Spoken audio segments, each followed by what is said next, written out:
जब हम बहाली में रही छटा तब नहीं नीमन से रहलू भेटा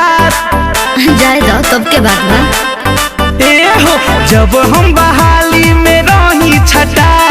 तब नहीं नीमन से रहलू भेटात कहलू प्यार पावे खातिर जन्म पुनर लेला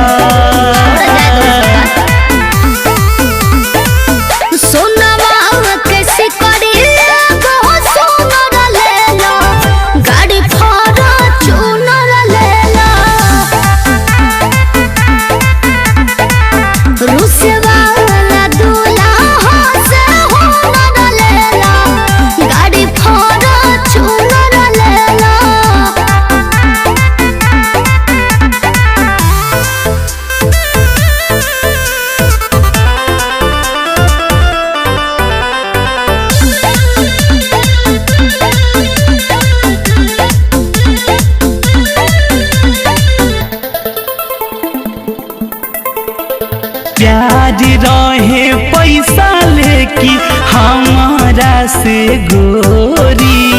कई बेरी पहिले तू दिल देलू तोड़ी ऐसे काहे बोलत रहे हमर नादानी उ भुला जाहो प्यार तोहरे से कइले बानी राजा बड़ी भाव से बोलेलू हमरा चुनर लेला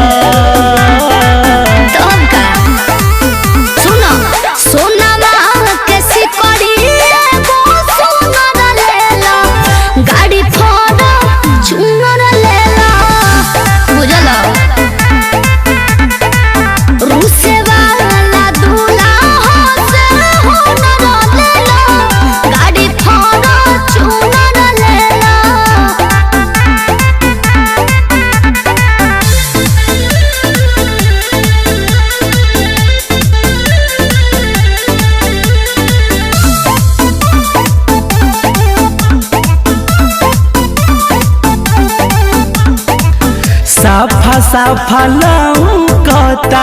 नेचर तोहार हो आगे जाके करबू तू कैसन व्यवहार हो।